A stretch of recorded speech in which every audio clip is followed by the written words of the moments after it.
24 express में मैं रिया पांडे आप सभी का बहुत बहुत स्वागत करती हूँ। चलिए खबरों की शुरुआत करते हैं कुछ खास खबरों से।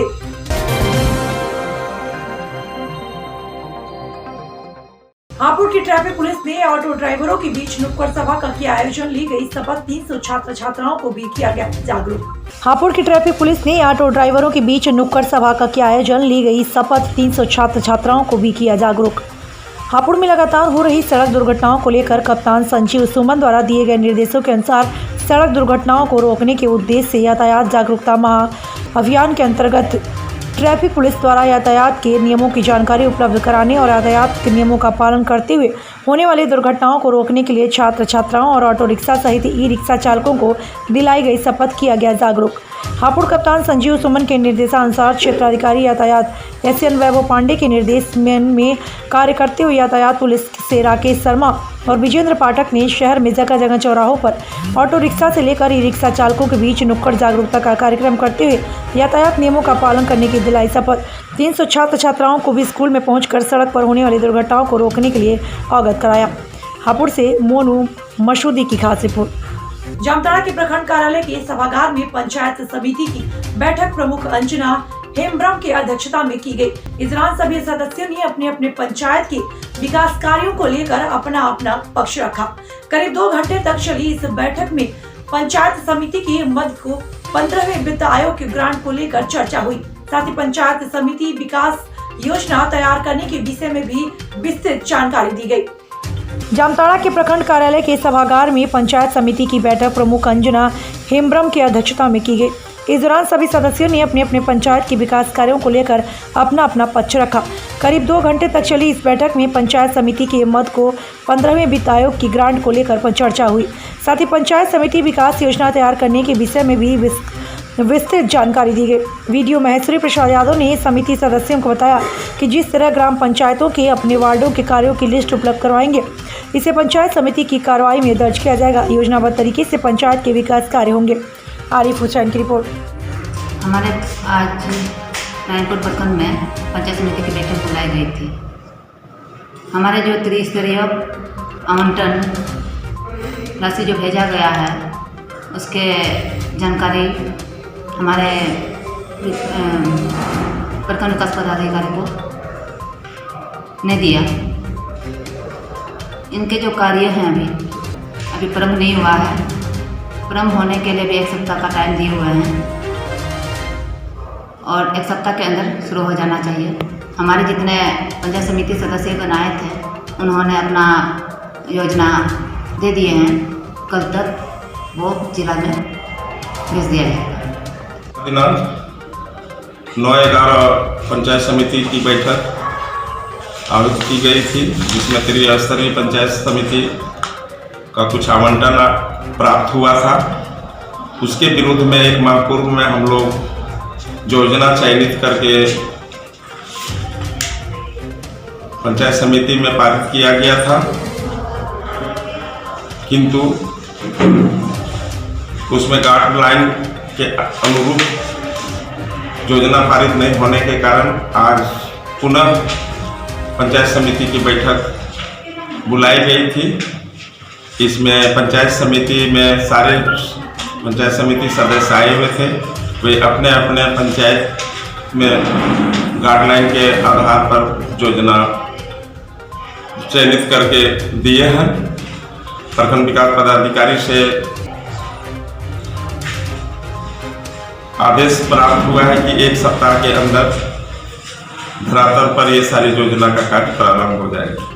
हापुड़ पुलिस की ताबड़तोड़ कार्रवाई। 2 शातिर चोर को कैंटर गाड़ी सहित किया गिरफ्तार। हापुड़ पुलिस की ताबड़तोड़ कार्रवाई। 2 शातिर चोरों को कैंटर गाड़ी सहित किया गिरफ्तार। हापुड़ कप्तान संजीव सुमन द्वारा दिए गए निर्देशों के अनुसार हापुड़ की पुलिस लगातार अपराधियों को सलाखों के पीछे पहुंचाने के लिए हर संभव प्रयास कर रही है।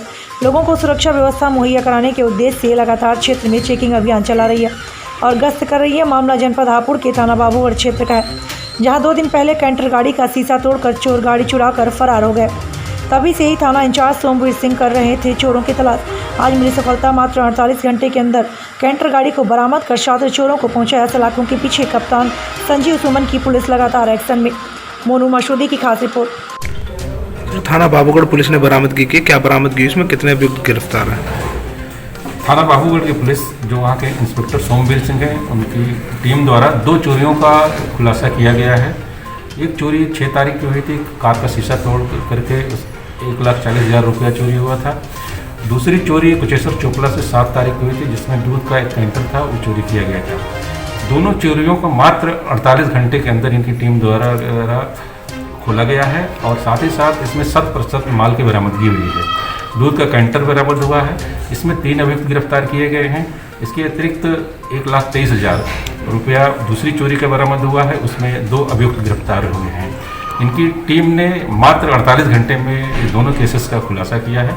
इन्हें पुरस्कृत भी कराया जाएगा और चोरों का क्या आपराधिक इतिहास है, इसके बारे में हम लोग पूछताछ कर रहे हैं। फिलहाल अभी तक जो जानकारी मिली है, इससे पूर्व इन्होंने कोई अपराध नहीं किया है। तो क्या पता पड़ पाया जैसे पहले अपराध किया है तो क्यों इस लाइन में ये आए थे? नहीं, ये लोग बेरोजगार हैं और जैसा कि इन लोगों की मानसिकता थी कि कम समय में ज़्यादा हम कैसे पैसा एकत्रित करें और जिससे इनकी जो खर्च है उसको पूरा कर सकें। फिलहाल हो सकता है कि इनके और भी अपराध रहे हों, वो पंजीकृत न हुए हों। हम लोग इनसे गहन पूछताछ कर रहे हैं। इस वक्त की बड़ी खबर आ रही है गुना से, जहां सीएम शिवराज सिंह चौहान पहुंचे बमौरी के उकवाद खुर्द सहरिया परिवार से मुलाकात की और पत्नी को नौकरी और बच्चों को शिक्षा, पक्का मकान, 6 माह तक के 6,000 पेंशन देने का प्रदेश के सीएम शिवराज सिंह चौहान बमौरी के उकवाद खुर्द में आग लगने से जलकर हुई मृत्यु मामले में विजय सिहरिया के परिवार से मिलने पहुंचे। इस वक्त की बड़ी खबर आ रही है गुना से, जहां सीएम शिवराज सिंह चौहान पहुंचे बमौरी के उकवाद खुर्द सहरिया परिवार से की मुलाकात। पत्नी को नौकरी, बच्चों को शिक्षा, पक्का मकान, 6 माह तक के 6,000 पेंशन। प्रदेश के सीएम शिवराज सिंह चौहान बमौरी के उकवाद खुर्द में आग लगने से जलकर हुई मृत्यु मामले में विजय सिहरिया के परिवार से मिलने पहुंचे, जहां उन्होंने मृतक की पत्नी रामसुखी बाई व बच्चों से बातचीत की। उन्होंने मृतक की पत्नी को शासकीय सेवा में नौकरी, बच्चों को शिक्षा, हालांकि आदिवासी परिवार ने बच्चों को छात्रावास में पढ़ाने से मना कर दिया, इसलिए उनको घर पर ही शिक्षा दी जाएगी। परिवार को पक्का मकान, मृतक की पत्नी को 6 माह तक 6,000 पेंशन के अलावा शासन द्वारा चलाई जा रही विभिन्न जन कल्याणकारी योजनाओं का लाभ देने दिशा निर्देश जिला प्रशासन के अफसरों को दिए। उन्होंने कहा कि घटना के संबंध में निष्पक्ष जाँच के आदेश दे दिए गए हैं। जांच में जो भी निकल कर सामने आएगा उसके हिसाब से आगे की कार्रवाई की जाएगी। आदिम जाति कल्याण विभाग के द्वारा आर्थिक सहायता के रूप में 8,25,000 रुपया की आर्थिक सहायता स्वीकृत की जाकर 4,12,500 पत्नी के खाते में डाले जा चुके हैं। न्यूज़ 24 एक्सप्रेस गुना से ब्यूरो चीफ मुरारी चाटिया की रिपोर्ट। आप माफ हो जाएंगे। अब कोई साहूकार इनसे कर्ज वसूल नहीं कर सकेगा और अगर कोई ये कुप्रयास करेगा तो उसको अर्थदंड सहित 3 साल की सजा का प्रावधान किया है। क्योंकि जब जरूरत पड़ती है तो गरीब पैसा ले लेता है और बाद में फिर ब्याज की दर इतनी होती है कि वो कभी चुका नहीं पाता। बाद में उनकी संपत्तियां ले ली जाती है, उनको प्रताड़ित किया जाता है। तो इसलिए हमने ये कानून बना दिया कि ऐसे सारे कर्जे माफ, इन कर्जों की वसूली नहीं होगी। तत्काल हम सारे कलेक्टर्स को और एसपी जितने हमारे उनको निर्देश देंगे कि इसको ठीक से इम्प्लीमेंट करें। और मैं गरीब बहनों और भाइयों से, अनुसूचित जनजाति के, ये आग्रह करता हूं कि जहां भी ऐसी कोई चीज हो तो तत्काल शिकायत करें ताकि हम यथोचित कार्रवाई कर सकें। ऐसे गरीब अब कर्जे से मुक्त हैं। इस परिवार के हम साथ खड़े हैं और जिसने ये अपराध किया उसको कड़ी सजा मिले, इसमें कोई कसर नहीं छोड़े। जिला परिषद सदस्य और पंचायत समिति चुनाव को लेकर नामांकन के अंतिम दिन प्रत्याशियों की उमड़ी भीड़। जिला परिषद सदस्य और पंचायत समिति चुनाव को लेकर नामांकन के अंतिम दिन प्रत्याशियों की उमड़ी भीड़। भाजपा कांग्रेस ने टिकट को लेकर खोले अपने पत्ते, कोई खुश तो कोई नाखुश। नागौर जिले में 4 चरण में होने वाले जिला परिषद सदस्य और पंचायत समिति चुनाव को लेकर सोमवार को नामांकन की अंतिम तिथि थी। जिला मुख्यालय पर जिला परिषद सदस्य चुनाव के लिए प्रत्याशियों ने अपने अपने नामांकन पत्र भरे। भाजपा, कांग्रेस, CPIM, RLP सहित कई निर्दलीय प्रत्याशियों ने सोमवार को नामांकन पत्र भरा। नवा विधानसभा क्षेत्र में भी कुचामन उपखंड कार्यालय तथा नावा उपखंड कार्यालय पर लगभग भाजपा तथा कांग्रेस के साथ अन्य पार्टियों व निर्दलीय प्रत्याशियों ने अपने समर्थकों के साथ नामांकन पत्र भरे।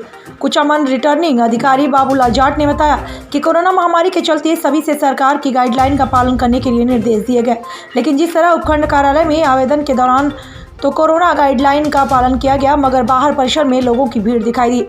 कुचामन पंचायत समिति सदस्य चुनाव को लेकर सोमवार को कुल 86 आवेदन प्राप्त हुए। इस तरह कुल 104 आवेदन अब तक प्राप्त हो चुके हैं। सोमवार को नामांकन फार्म का अंतिम दिवस था। भाजपा ने कांग्रेस से पहले खोले अपने प्रत्याशियों के पत्ते। नावा विधानसभा क्षेत्र में भाजपा ने अपने प्रत्याशियों को टिकट वितरण को लेकर पत्ते देर रात्रि को खोल दिए। दोपहर बाद कुचामन तथा नावा की सूचियों में आंशिक बदलाव किया गया। कांग्रेस की अपने प्रत्याशियों की सूची नामांकन के अंतिम दिन देर शाम सार्वजनिक की। जलारा पंचायत समिति गांव अमलोदा व समूड़ा दोनों ग्राम पंचायत से वार्ड नंबर 5 से कांग्रेस प्रत्याशी पंचायत समिति सदस्य भंवर सिंह जी चुंडावत साहब को टिकट मिलने पर दोनों पंचायत के कार्यकर्ताओं में खुशी की लहर है। जलारा पंचायत समिति गांव अमलोदा व समूड़ा दोनों ग्राम पंचायत से वार्ड नंबर 5 से कांग्रेस प्रत्याशी पंचायत समिति सदस्य भंवर सिंह जी चुंडावत साहब को टिकट मिलने पर दोनों पंचायतों के कार्यकर्ताओं में खुशी की लहर है। प्रत्याशी भंवर सिंह जी चुंडावत साहब ने बताया, दोनों पंचायतों में गरीब लोगों को साथ लेकर चलूंगा। विजय होने पर दोनों पंचायतों की हर समस्या पंचायत समिति के दमखम से रखूंगा। कार्यकर्ता नारायण लाल पटेल, लालजी पटेल, पंकज भाट, मोतीलाल हिकवाड़ा, मोगजी, जेती गजी पटेल, कायों का गुड़ा, नारा भाई कचुरबा, उप सरपंच करण सिंह जी, माजवतों का गुड़ा, हीरा भाई, उपेश जी भागल, मंजी भाई, हिम्मत सिंह जी, शंभू सिंह जी, समोड़ा देवी सिंह जी, बिरवा सकर भाई, राजपुरा, मोहनलाल नोकली, सरपंच पूर्व सरपंच भगवती लाल मीणा, वीर जी पटेल आदि मौजूद थे। न्यूज़ 24 एक्सप्रेस रिपोर्टर प्रेम पटेल। कोरोना संक्रमित को लाने गई प्रशासन को ग्रामीणों के विरोध के बाद लौटना पड़ा बेरंग। जामताड़ा के नारायणपुर प्रखंड के शंकरपुर, मातोडी, कोरोडी, एक लटकाहीर भैयाडी में निकले कोरोना संक्रमित व्यक्ति को लाने गए प्रशासन को ग्रामीणों के विरोध के बाद बेरंग लौटना पड़ा। कोरोना संक्रमित को लाने गई प्रशासन को ग्रामीणों के विरोध के बाद लौटना पड़ा बेरंग। जामताड़ा के नारायणपुर प्रखंड के शंकरपुर, मातोडी, कोरीडी, एक लटकीर भैयाडी में निकले कोरोना संक्रमित व्यक्ति को लाने गए प्रशासन को ग्रामीणों के विरोध के बाद बेरंग लौटना पड़ा। बताते चलें कि 1 नवंबर को विशेष कोरोना जांच कैंप में इन सभी का सैंपल लिया गया था, जो 6 नवंबर को कोरोना पॉजिटिव पाया गया, जिसके बाद स्वास्थ्य विभाग लाने गए संक्रमित व्यक्तियों पर आने से साफ इनकार कर दिया। जिसके बाद प्रखंड विकास पदाधिकारी महेश्वर प्रसाद यादव, चिकित्सा पदाधिकारी डॉक्टर अजीत कुमार दुबे, प्रभारी चिकित्सा पदाधिकारी डॉक्टर अरविंद कुमार दास, डॉक्टर केदार महतो, ई बैंक मैनेजर अरमान अली कोरोना संक्रमित व्यक्ति को लाने के लिए कोरीडीह 1 पहुंचे, लेकिन ग्रामीणों के विरोध के बाद प्रशासन मजबूर दिखाई दिया। कोरोना संक्रमित व्यक्तियों का कहना है कि उसे किसी प्रकार की कोई दिक्कत नहीं है, फिर हम कोविड अस्पताल क्यों जाए। ग्रामीणों के आगे प्रशासन का एक नहीं चला और मजबूरन बेरंग प्रशासन को वापस लौटना पड़ा। आरिफ हुसैन की रिपोर्ट। नारायणपुर प्रखंड में पिछले 3 दिन से हम लोग को रिपोर्ट प्राप्त हुआ है, तो उसमें से 27 केस जो है सो हमारे प्रखंड में पॉजिटिव कोविड-19 पॉजिटिव आया है। 27 केस में से लगभग 17-18 केस कोरीडीह का है और कुछ 1-2 महतोडीह का है। हम लोग 3 दिन से प्रयास में हैं इन लोगों को कोविड हॉस्पिटल उदलबनी भेजने के लिए, लेकिन कोई भी जाने को तैयार नहीं हो रहा है। 2-3 दिन से हम लोग प्रयासरत थे। आज हम बीडीओ साहब, जिला से आए हुए महामारी विशेषज्ञ डॉक्टर दुबे और थाना का 1-2 गार्ड था, हम लोग गए, हमारा भी स्टाफ था, मेडिकल स्टाफ, लोगों को समझाए, लेकिन सारे लोग मजाक में ले रहे हैं कि हमको तो कुछ है ही नहीं, कुछ लक्षण नहीं है, बुखार नहीं है, ये कहाँ जाएंगे, क्यों जाएंगे अस्पताल। कोई भी जाने को तैयार नहीं हुआ। लास्ट में एम्बुलेंस और टीम वापस आ गई। इस संबंध में हम लोग रिपोर्ट बना के कंबाइंड बीडीओ साहब के साथ डीसी साहब को भेज रहे हैं, आगे क्या करना है। तो न्यूज़ 24 एक्सप्रेस पर खबरों का सिलसिला लगातार जारी है, तो देखते रहें न्यूज़ 24 एक्सप्रेस। लेकिन फिलहाल के लिए मुझे दीजिए इजाजत। नमस्कार।